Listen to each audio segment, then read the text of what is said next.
Hello and welcome to the Iron Mountain Hour. Hopefully you can hear me this time. I'm here solo tonight. Tim had something come up and wasn't able to make it, but I wanted to go ahead and do a little bit of a current events and news roundup. So my name is Cliff. I'd like to welcome you to the Iron Mountain Hour. This is our conversational podcast. It's normally me and Tim on the Wednesday nights, and a lot of times Dustin will join us for the Sunday episodes. Usually on the weeknight episodes, we're going to be doing more of just looking at the news and kind of discussing it and trying to look at maybe some points of view that aren't being represented in the discussions that we hear around and that what we see in the news. So for this week, I have several stories that I want to look at, but I'll get into those in just a minute.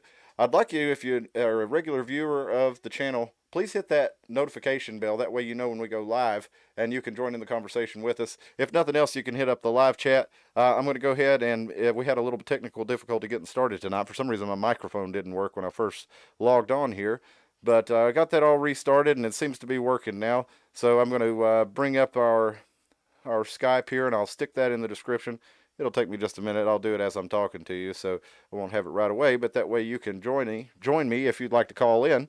It would definitely make the show a lot more interesting for me, since Tim's not here, to have somebody to bounce some ideas around on, and hopefully you have something that you want to throw in there. So I'm clicking host in a meeting. Skype is creating my shiny new conversation. As I get ready, we're going to go Iron Mountain Hour, IMH. That'll be our name. We'll start that meeting. I'll get this link shared and put it in the YouTube in the comments. That way, if you want to jump in there, you're welcome to do so. I've got a few stories teed up for us here tonight, but I was going to show Tim, we were talking in the last episode about my Masonic symbolism Euclidean geometry cup, which Masonic symbolism really is just a lot. It's really a lot of Euclidean geometry before Euclid. But it was the secrets that the Masons kept to protect their trade, so that they would be the one building the buildings for the temple, and they could travel freely, hence the name free, and do this craft in different areas of the world and become quite rich, by the way. So it worked out pretty well for them, but the word is they also picked up a lot of esoteric knowledge in building these things and looking at the temples, and that's what a lot of it is allegorical to. But I was going to show Tim my cup here, and it's got to. If you can see, I broke the handle on it, and that's like every cup that's my favorite coffee cup, I end up breaking the handle on. I don't know what it is, but I've got a collection of coffee cups upstairs that I just really like with broken handles. And for when the handle breaks, you can fix a crack in the cup sometimes, but when the handle breaks, it's not much good to you, unless you just want to use it without the handle. But so I was thinking about one of my other favorite coffee cups that I had for a while that got broken on me, and so I pulled up a couple of photos of that here, and I'll show them to you right quick. And you can see this one is cracked right down the middle. Oh, come on. Give me a break here, OBS. The studio program is really buggy tonight, but let's see if we can get it to help us out a bit here. Let's put it on this camera, and we will hit that. There we are. And you can see Carl here's got his shotgun. He's tired of his incessant boorish talking from his guests here at the coffee table, and he's blowing them away, and his wife is saying, "That settles it, Carl. From now on, you're only getting decaffeinated coffee." uh, that'll fix the problem, I'm sure. And there's Carl. He's kind of like, what? But anyway, that's my favorite coffee cup. Probably that I've ever had, so I thought I'd share that with you on account of my symbolic masonry coffee cup being destroyed. Hey, speaking of destroyed, we have a local story here from WJHL. The bomb squad there in Johnson City responded to a suspicious package call. It's over here, if you look on this map here, Salvage Lane and West Market Street. But it turns out when they got there, they said it was some old ammunition. So it's kind of odd, don't you think? People just leaving boxes of ammunition lying around, and you see a package. I don't know. I wonder what it was that made it look suspicious. But I know there's people kind of leave their bags and stuff around in that area all the time and go across the street or whatever. So I wonder what it was that made it look suspicious. I don't know. But that's a little bit of excitement. They did find out it was, just some old ammunition. It wasn't anything to worry about, and there were no specific threats or anything like that. They closed the road as a precaution. So luckily, that was not really a big deal. I've got another story here from WCYB, and this one is about our local region. We talked about in I think a few episodes now, at least three or so. We talked about the Freedom Convoy, as they're calling themselves, who were traveling from California to Washington D.C. to protest the vaccine mandates and mask mandates and different COVID restrictions that are still in place. Man, it's hard to adjust your hat looking at yourself in the camera here. I'm just going to take it off because it looks like it's all lopsided. But yeah, the convoy to protest the vaccine mandates that is very similar to the one they were doing in Canada, except I don't know if they were doing a blockade or not. I did see some video on Reddit where some folks poking fun at them had posted video that there was too much traffic for them to do a blockade, which I thought that was kind of funny. And it makes me think of Tim's idea again, which is not just Tim's idea, but it was one we shared on the show that was making some traction on Twitter a couple of weeks back. And that was the idea of, why do you have to blockade the street? You just shut those streets down. You shut those trucks down, and you'll make your point in a few days without blockading anything. So you don't have to get towed. You don't have to go to jail. You don't have to have your pets taken and euthanized 8 days later if you don't pick them up for being involved in a protest. That's what's going on in Canada. And we pointed out before that, Canada is looking at they're using terrorism as a means to crack down on the people participating in the trucker convoy. And as I said in an earlier episode, Trudeau says, all you have to do, guys, is comply and this all goes away. Everybody just go home. Well, I said the same thing to Justin Castro. And that's, all you have to do is comply and revoke the Emergencies Act and get rid of these measures, which they did revoke the Emergencies Act, but his deputy, Christina Freeland, said she wants to keep those on. So the truckers down here in America, they decided that they were going to make a convoy going from California to D.C. to protest some of the places that still have vaccine and mask mandates in place. It's mostly cities, but even in New York, Mayor Eric Adams is getting rid of the mandates in March. I think the mask mandates. And but they always give themselves that little caveat that, barring an unforeseen spike. So if some people get sick again, we reserve the right to force you to cover up again. So they always throw that little bit in there, and even Bill Lee did that in Tennessee when he put in the executive order that would disallow mask mandates, and I think he actually signed. I can't remember if it was an executive order or a law, but he signed a law. He signed something barring vaccine and mask mandates, but he kept in there the ability to reinstate them should the cases rise above, I think it was 1,000 cases per 100,000 people. So 1 in 100 people testing positive for the virus, he gave himself the authority to reinstitute those mandates.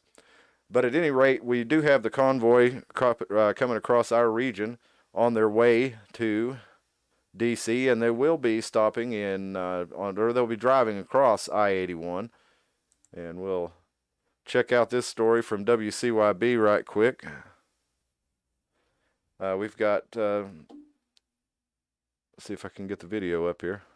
I'll tell you what, man, this software, guys, tonight is just really not wanting to cooperate with me. It's been iffy the last few, but the hotkeys are not working. Microphones are not working.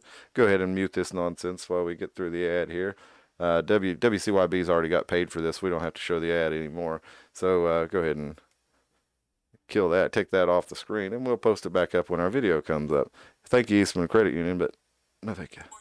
Trucks making a stop in our region en route to Washington, D.C. The American Truckers Freedom Convoy traveling the country to spread its message. On Friday, hundreds of trucks will be stopping for the night at the Washington County Fairgrounds in Abingdon.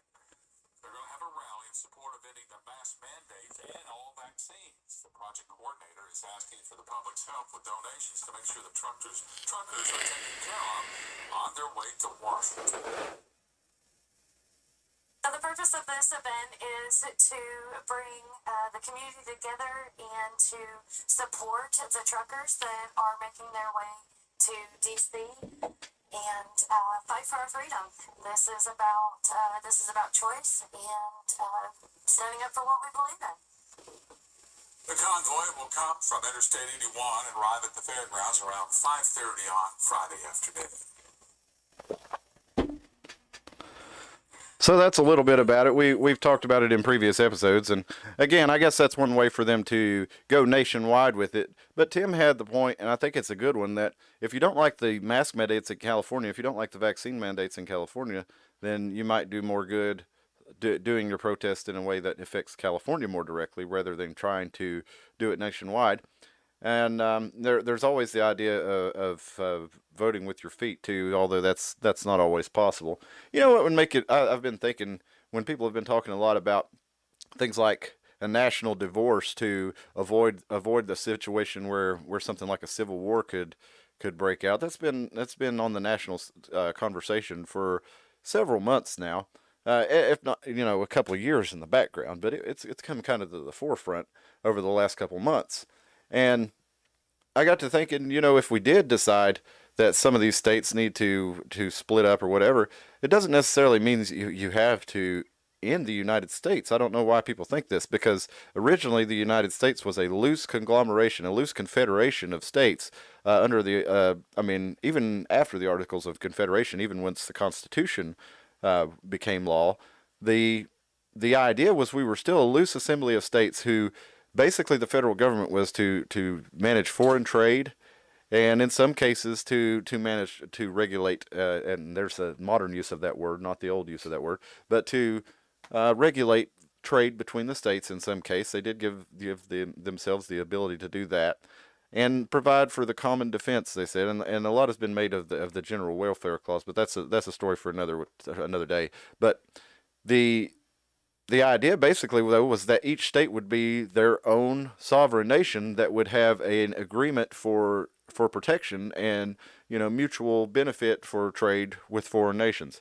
And as they just fought off the largest military power in the world at the time, I'm petting my dog here. Stock has joined me.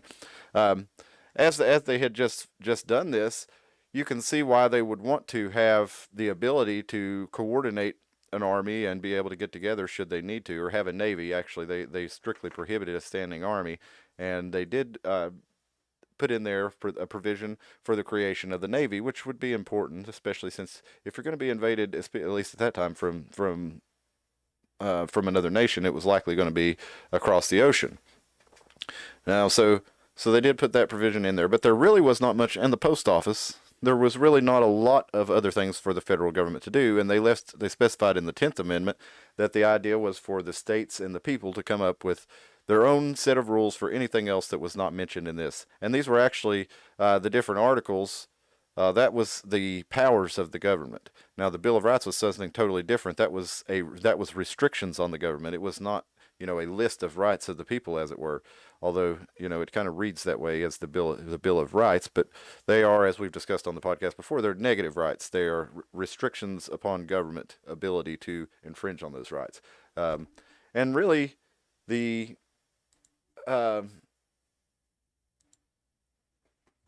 convoy there, if we kind of lived in more of a society like that, where each state was able to set their own policy and kind of, I know we have that to a degree, but more freedom to decide to do things they want to. Like, for example, if Texas wanted to pass their the abortion ban that they did, they've got federal courts that block that from happening. Whereas in this case, you would be able to have that ban in Texas. Meanwhile, you might go to Nevada next door, and if you needed to get that service or whatever, then you could go to Nevada and do that. And you could actually even have maybe cooperatives or maybe even state sponsored things where you get together and get funds to help people move to your states. Perhaps if they are trapped in a state, say somebody is trapped in a red state and they want to move to California, well then maybe California could get together and say, hey, we'll help, we'll provide if you're stuck in this area where you're not allowed to do these things that you want to do, and the government isn't doing these things that you want them to do, then we will provide transportation for you to come to California, and we will set you up to, I don't know, have a free first and month's last rent if you'll move over here and get a job here or whatever. I mean, California's certainly done, more well, just to say liberal things than that, as far as the literal sense of the word, and liberal spending. They've certainly done more liberal things than that. So I don't see how that would be such a big problem. But and you could have the same thing with you have groups right now that in the Free State Project up in New Hampshire who are doing similar things to incentivize libertarians and like-minded voluntarists to move to their area and help them to get more power in that state government. And so you could really have back to the loose amalgamation of states. That way we could you could live where in a place that reflects your values, and be able to move back and forth more easily. And we could still get together for the common defense, and we could still be the United States of America. It's not a matter of, even though we're using the words national divorce, we don't actually have to divorce from one another, as it were. Just let's get out of one another's business. Like Virginia, for example. They were, I think the Republicans up there just put a damper on the recreational or the retail sale of marijuana up there. But Virginia, they decided they wanted to have legalized cannabis. So why is that any of our business in Tennessee? And I mean, I guess we're right next to them, but we can set our policy accordingly. It's up to us to set our own policy. And again, with most of the laws and policies that the states enact, there's really no reason for another state to be in on that decision, or by way of using the federal government to stop another state from doing something that they don't like. Uh, but now that I'm done rambling on that, I'm used to this being a conversation where Tim will I'll kind of try to have a point that I'm going to make, and I'm looking at the wrong camera here, but I'm have a point that I'm kind of trying to make, and Tim will derail the conversation by saying something crazy, and that's what I love about it, is because you never know what you're going to get with a guy like Tim when you get him on it. So I'd really appreciate it if I'm going to put this up on take a break for just a second while I get this up on YouTube, and I can then put the link to the Skype call in on the channel. And if you're watching, you can chime in, and I can get you. If you don't want to be on screen, I don't have to put you on screen. I can put just your voice, or if you'd just like to comment on the chat, I'd appreciate that too. You can give me a shout on there and let me know what you think about any of the stories tonight. Now, listen, I'm not. A lot of guys, they try to act like they know everything and they're right all the time. I ain't scared to be wrong. I will be wrong. I'm going to tell you that right now. But I am going to try to look at this stuff honestly, and I am going to try to maybe look at different ways that we can approach some of these stories when we see them in the news. For example, now I have added that link to the Skype there, so if you'd like to join us, you can jump right, or join me.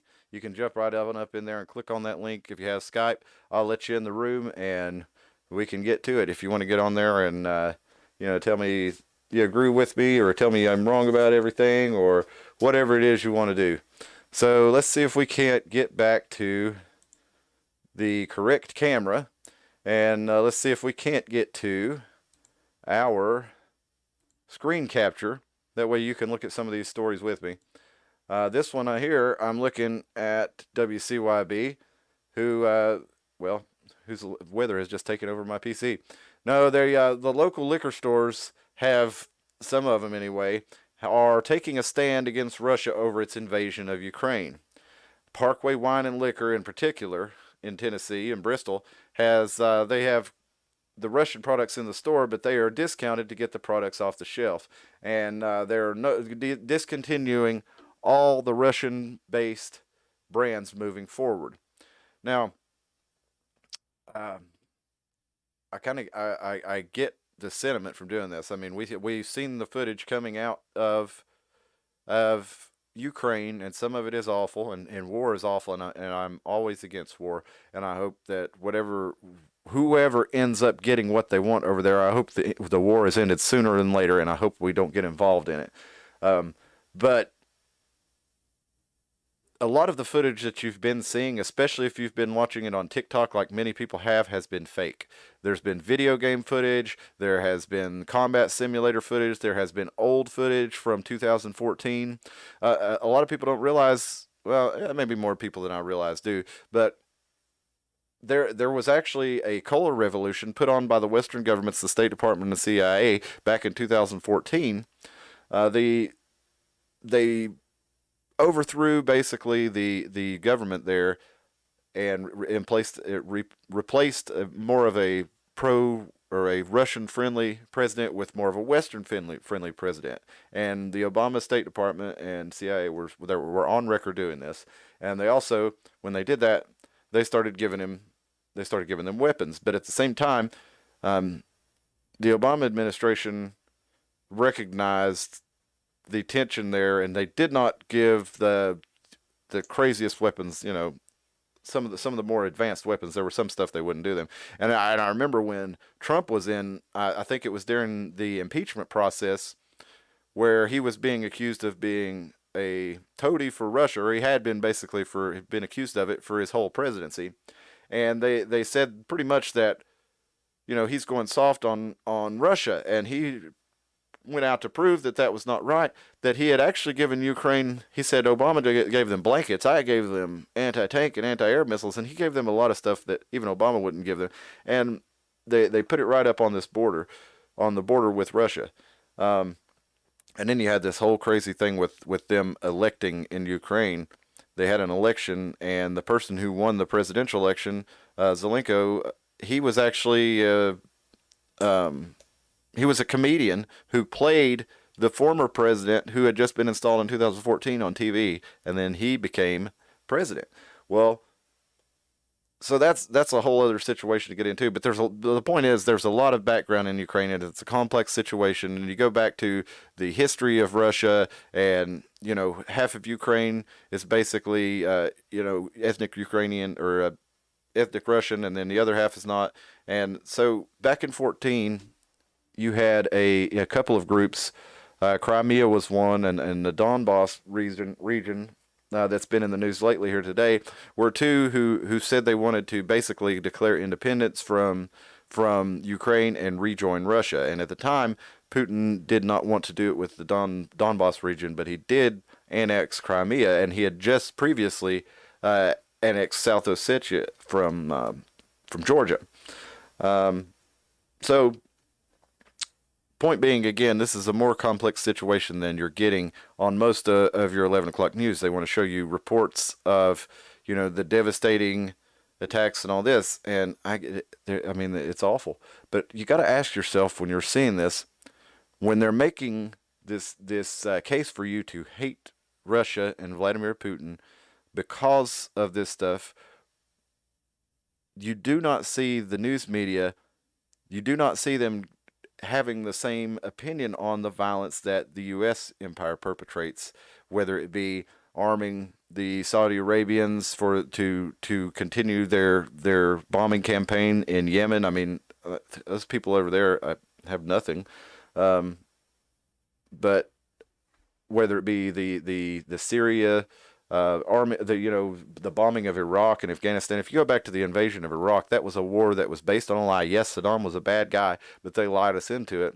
And you saw all over the news, not just Fox News, but MSNBC and CNN and Headline News at the time, and your local news. You saw footage of these just bombs exploding all over. You know, you had just video after video, and you know, these were shot from way back away, and they were shot, a lot of them, at night. But what they don't really tell you is when you see the explosion, this is not fireworks. People are dying over there. And in Iraq, we actually had, I think it was over a million at the last count. We had a million dead Iraqis, mostly civilians. And you and now everybody's against the Iraq War, right? But when it first came out, when it first broke, there it was very rare to see someone against it, especially on the right wing.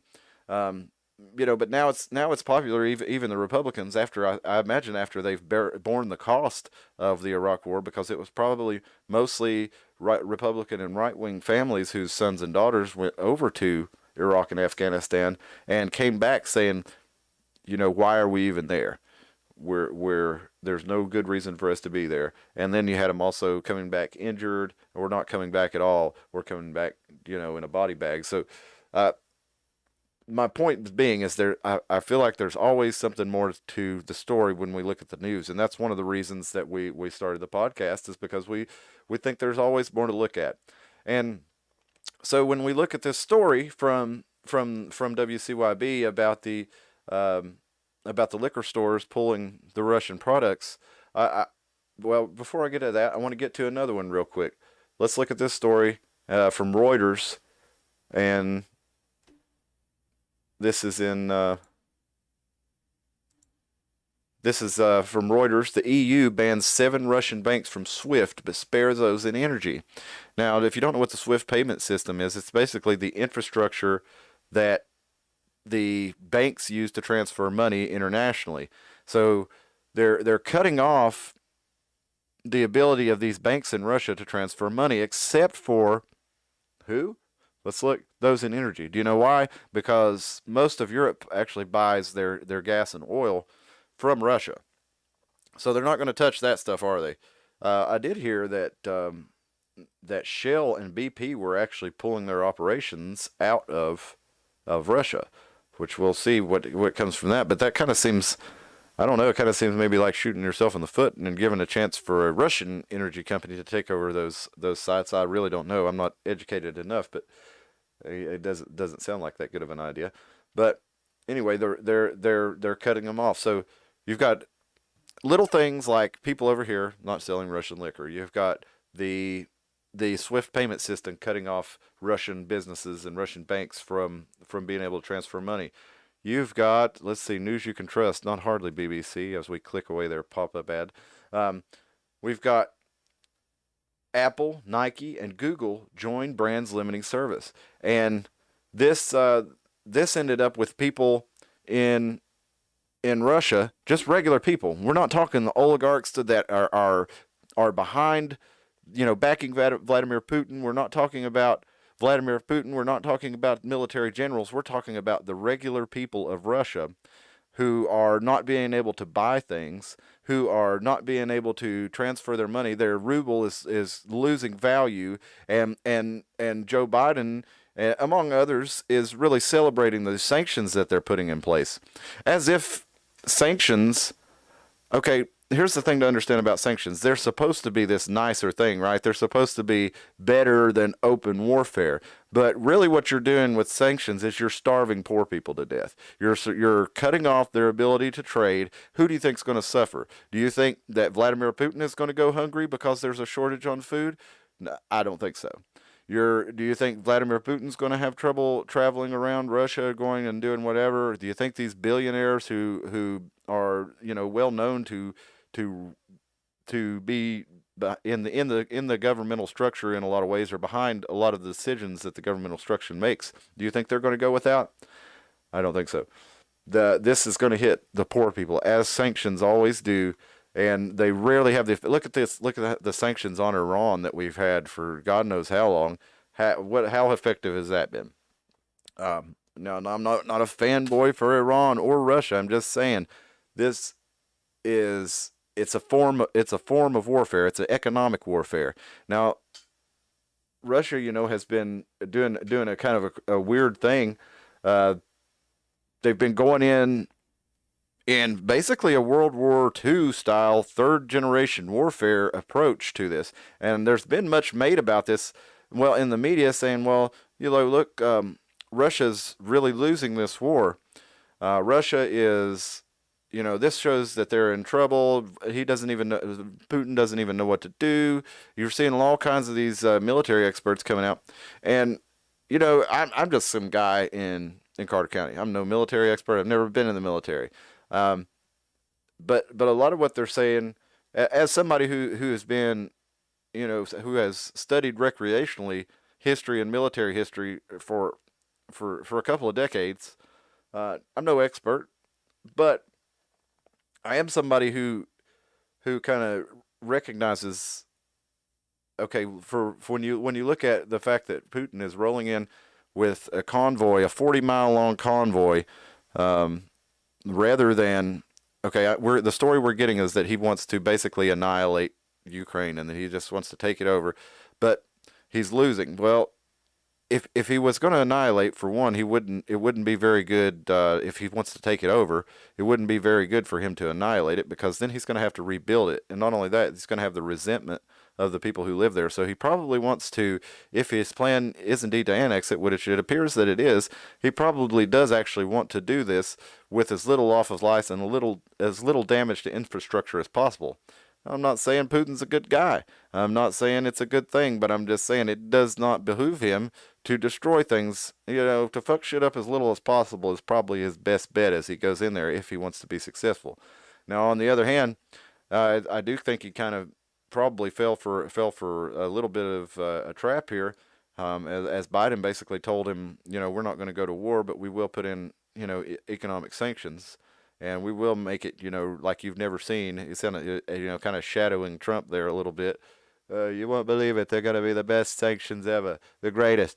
But he kind of signaled to Putin that we're not going to get involved militarily. So it's almost like maybe Putin got baited a little bit there, and you know went ahead and went on in. And I remember a similar thing happening in the Gulf War One in 1991 when the United States actually went to Iraq the first time to protect Kuwait. There was something going on. I don't remember the specifics of it, but more or less, there were like these sideways drilling rigs, right? And that you drill, normally drilled straight down for oil, but some companies in Kuwait had these drills that would go in sideways, and they were tapping in sideways underneath the ground to get to Iraqi oil. And Iraq's not a good guy. Obviously, that's one of the reasons that it was so easy to get the world behind them. Um, but more or less, the U.S.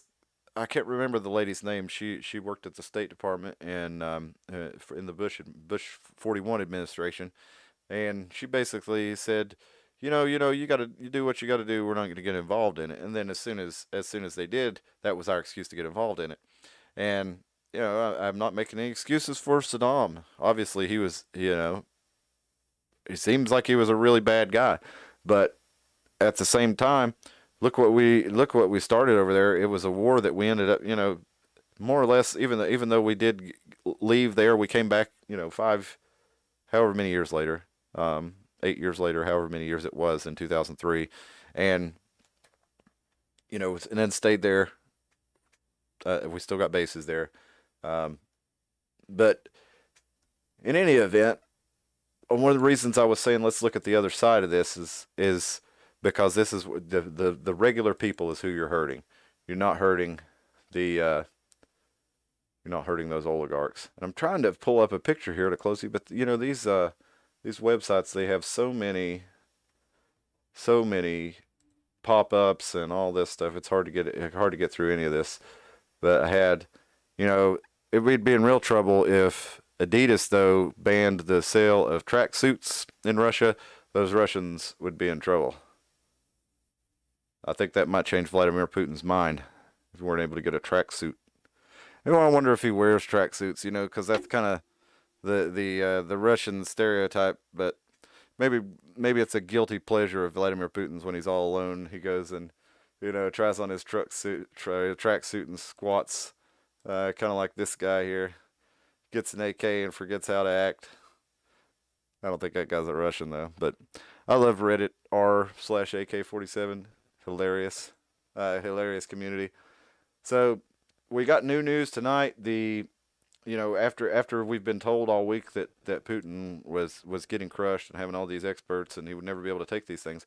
Here's a story that Kiev suburbs were breached. They also this is not the story I had pulled up. Shoot, this is new though.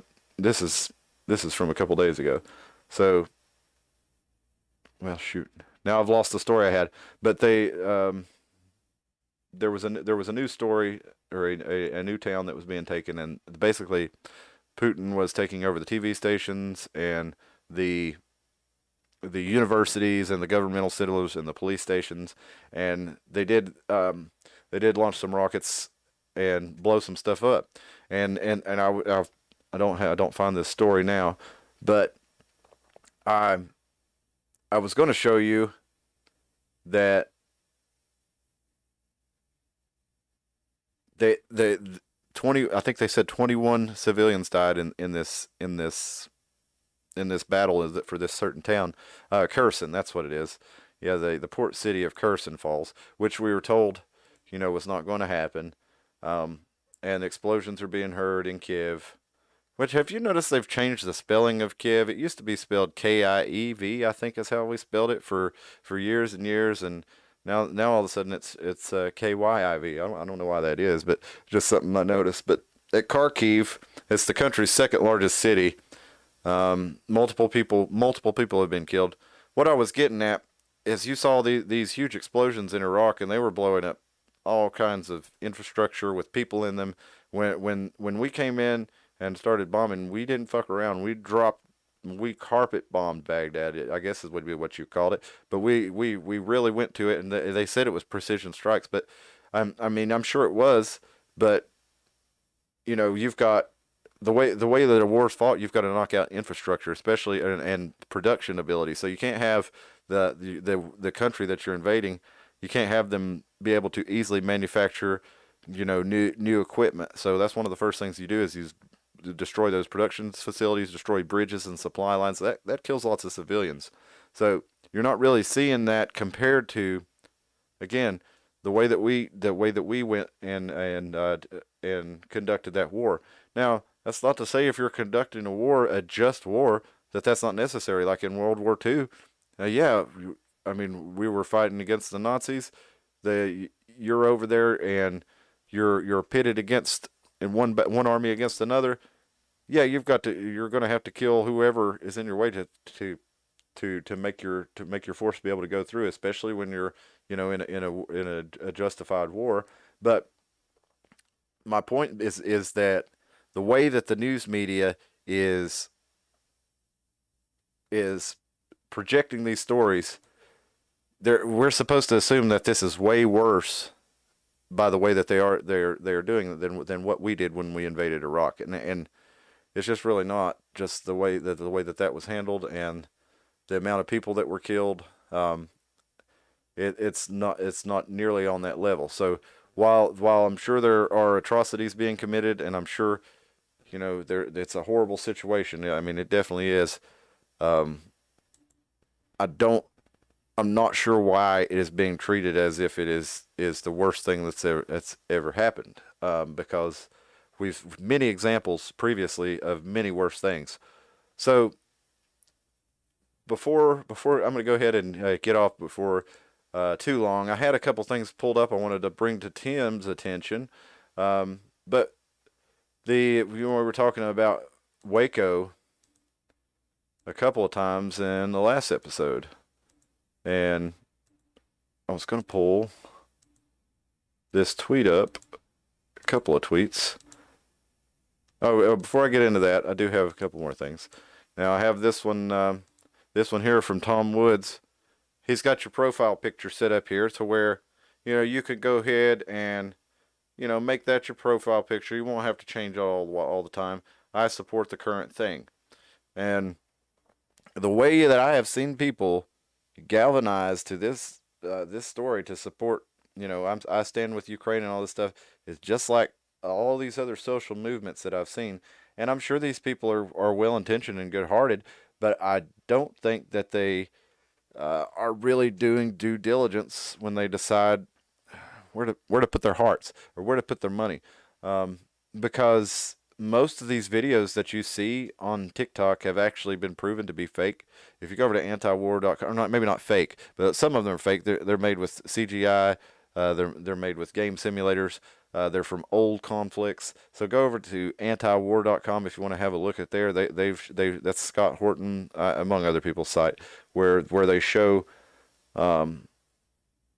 that some of these things are not what they seem. Some of them seem to be made by state or intelligence actors, and other ones seem to just be made by people trying to cash in and get some clicks and get some revenue out of them. So, just be careful what you're looking at, and if you start to react emotionally to something, think about who might benefit from you reacting that way and why they might want you to react that way. I have this other um, this meme here. It says, "I'm not rooting for Putin. I'm against everyone in this picture." And yes, we've got Justin Castro, we got Boris Johnson, we've got Angela Merkel, we've got President Sarkozy from France. So basically, the figureheads of the New World Order, as it were, have including you know people on the left and right in the United States. Some from George Bush to Hillary Clinton, and everything in between are supporting Ukraine. So that whenever all these guys get together on an issue, it's like I have a hard time thinking that they're on the right side of it. Um, Now we were talking Waco for a second and talking memes, and we're just going to show you this one real quick. This is from Wyatt on Austere Wyatt One on Twitter. Breaking: Putin has set fire to a compound outside of Kiev full of women and children, burning them all alive. Just kidding. This is what the FBI and ATF did to American citizens in Waco. Um, so that's something to think about too. But as just like when Trudeau was condemning the authoritarian actions in Russia, as he was actively sending out police in military uniforms with select fire, literal assault rifles, not assault weapons that the news media and politicians like to use, whatever that is, but actual select fire assault rifles, full body armor, even camouflage. Again, like I said in the last video, what's the damn difference if it's police or military? If they're outfitted like that and they're taking people away, the state is using their power to freeze bank accounts, to revoke licenses for trucking. So this is not just this is an attack on people's ability to put food on their table, just like the sanctions are. It's a form of economic warfare that Canada is employing against its own people, and Justin Castro has the nerve to comment on authoritarianism somewhere else. I find it pretty disgusting. Just like and I find it the same way. Um, about. Well, and I had another ATF story here, and it's gone. Let me see if I can pull that up real quick for you while we were talking about the ATF. Should just take me a second. Yeah, here we go. This is from Spike Cohen. He was the Libertarian Party vice presidential nominee. Joe Jorgensen was their nominee. I was not a big fan of, but Spike, he's pretty great. So Spike tweeted today, "We remember the men, women, and children that the ATF trapped in a home, tortured, set on fire, and murdered, rather than arresting Koresh when he left the compound or allowing to surrender after releasing his manifesto in order to justify their requested budget increase." And he posted a picture from the ATF headquarters where the ATF headquarters laid a wreath this morning at the Waco Peace Officer Memorial in honor of Special Agents Conway LeBleu, Todd McKeon, who's actually from our area, and he was a really young officer at the time, and I think he got stuck in a place, so that he shouldn't have been there.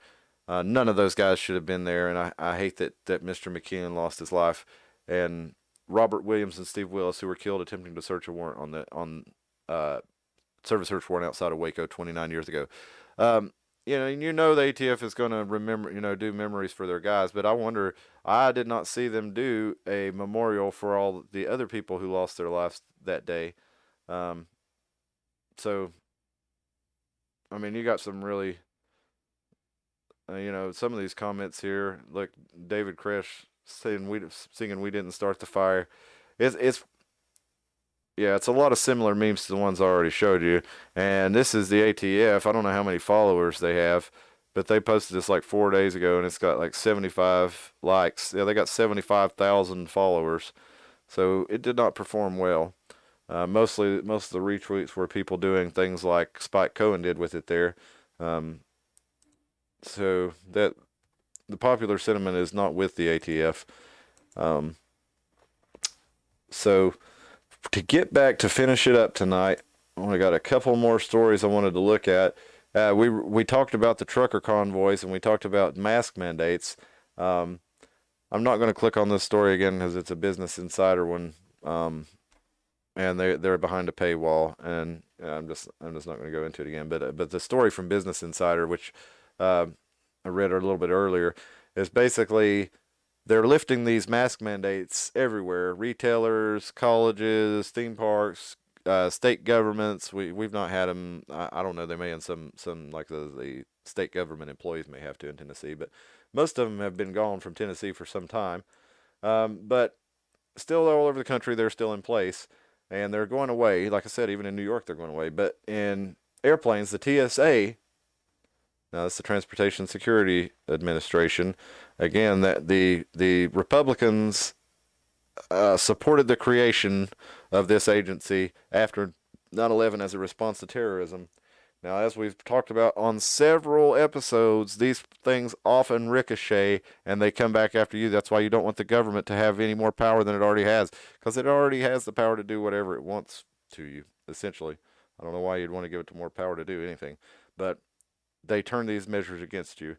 So they turned the TSA back in the way it was created after 2001, and the liberals at the time tried to tell the Republicans not to do this because it's going to be used against them. And sure enough, now it's being used to enforce the mask mandate, which mostly Republicans are against. Um, and then, but you also see, as we talked on the last episode, these Democrat and liberal folks. They put in all these COVID measures and things like this, and then are being surprised when they're being used to restrict their freedoms. So, um, what I want to get down to is the story that the Business Insider printed is airline passengers who refuse to wear masks have turned violent, and it's going to get worse. It may get worse, but the TSA refuses to relinquish this power that they've grabbed, even after we see. Let's see. I'm going to let this ad play first on the Independent because I don't want to subject you to that. But we saw many experts, particularly on these health experts on CNN, for example. Dr. Leanna Wen was one of their most frequent guests, and she's been going on TV for CNN all the way back to. I remember her being on the Boston bombing. There were some weird questions about her. I'm going to go ahead and close the Skype because it doesn't look like he's going to join me, and it's getting in my way on the screen here.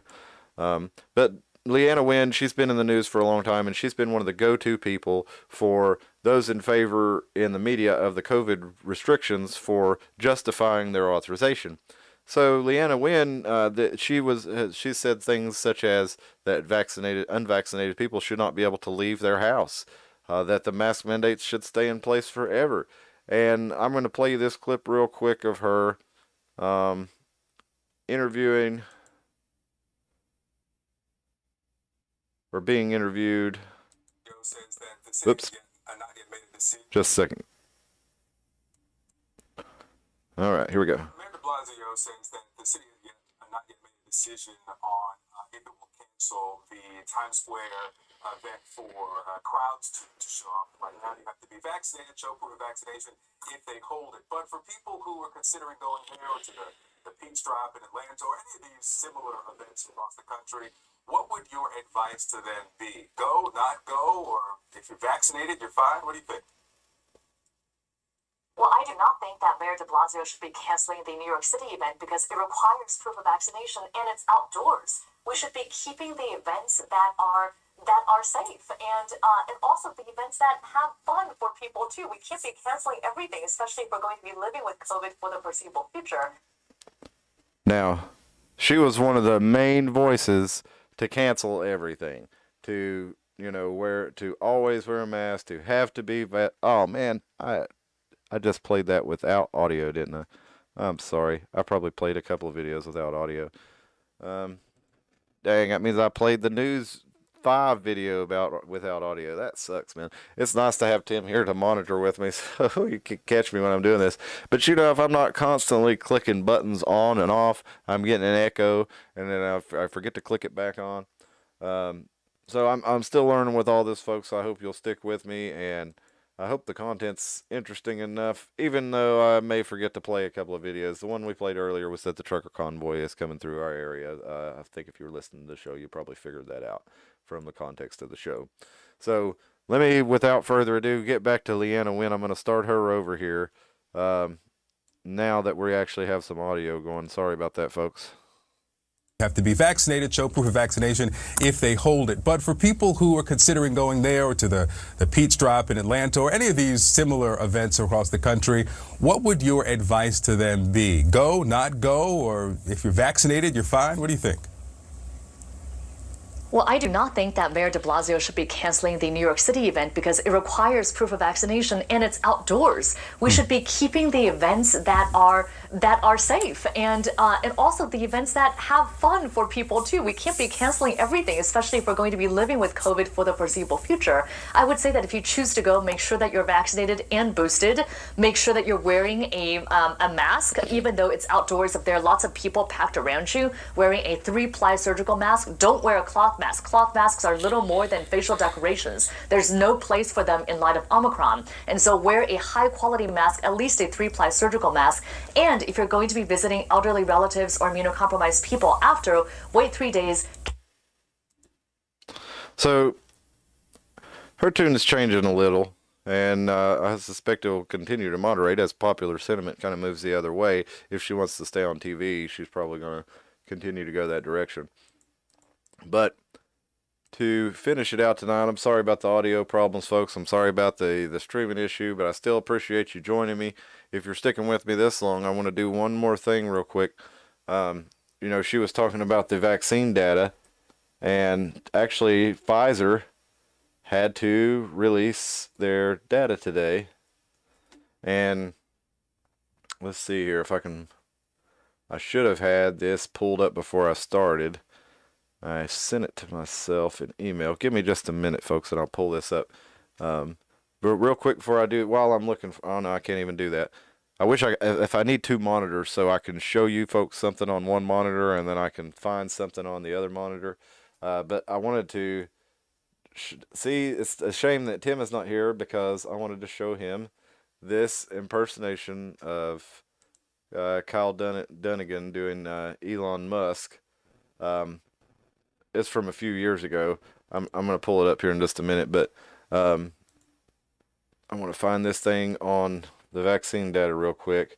As some of you may know and some of you may not know, Pfizer actually had an agreement where they were going to release, they weren't going to release the data on the vaccination trials. They wanted to wait 75 years to release it. And they were going to, what was it, 500 pages a month or something like that. I think it was like 75,000 pages or so many thousand pages of data. And they were going to try to stretch this out for years and years. And the judge said, no, you can't do this. You have to release it sooner than that. So they released some of that today. Or actually, I think it was a couple days ago.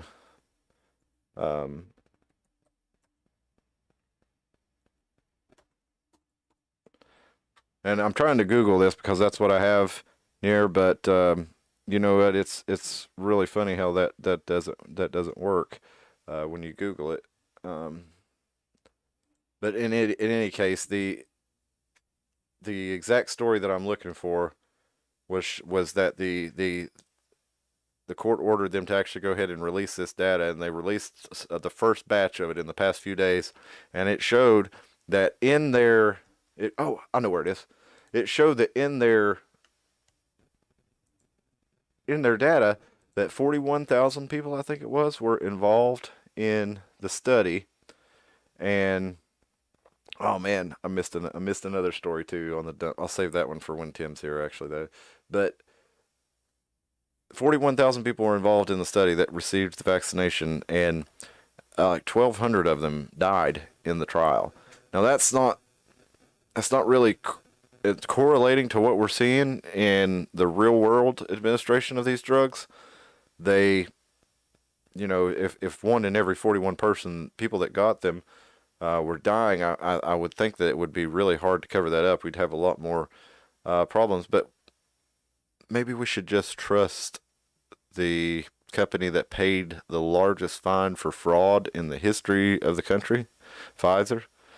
Maybe we should just trust them that it's all good, and especially after they release this data here, it kind of makes you wonder, were some of these deaths maybe miscategorized because they're not being studied in a clinical session like in this study, and things may happen. For example, we saw blood clots that it was widely publicized or widely known that the I believe it was the Johnson & Johnson was causing blood clots, which could lead to strokes and heart attacks. So if somebody has a stroke or heart attack, it's probably not going to be counted in that group that would be recorded as a death from this medication. So that's yet another new development in those stories. I really hope that's not accurate and that's not going to continue, because so many of us know people who have got these things, and so probably many of you have got them yourselves. And we were told it was all doing our part and it was going to do the thing to make the thing go away. And maybe it was helpful for some people. I'm not sure, but I just hope for the best for everybody. I really do. And stuff like that is worrisome. But I do want to show you real quick something a little funnier, I hope. Me and Tim, we like to talk about Elon Musk on this show. We even talked about doing a Musk hour or something like that. Oh, of course, we were just kidding. But he does come up a lot on this show. And I just came across, we shared a Kyle Dunnigan video of him doing an impression of Joe Biden a couple weeks ago, and it was pretty funny. And I just happened to come across this one from 3 or 4 years ago of him doing an Elon Musk impersonation. So I'd like to share you this one with you before we leave tonight. And I hope you can hear it, because it's going to suck if you can't. So we made a robot here, Tesla Labs. Got pretty weird. Let's try that again. So we made a robot here, Tesla Labs. Got pretty weird. Robot became self-aware. And began eating people. Yeah, got very weird. Killer robot got out. Escaped the lab. It will kill us all. It's going to kill us all. We've got a week to live. Week and a half, maybe. So use your time wisely, I would say. Watch Spaceballs. Great movie. Spaceballs. May the Schwartz be with you.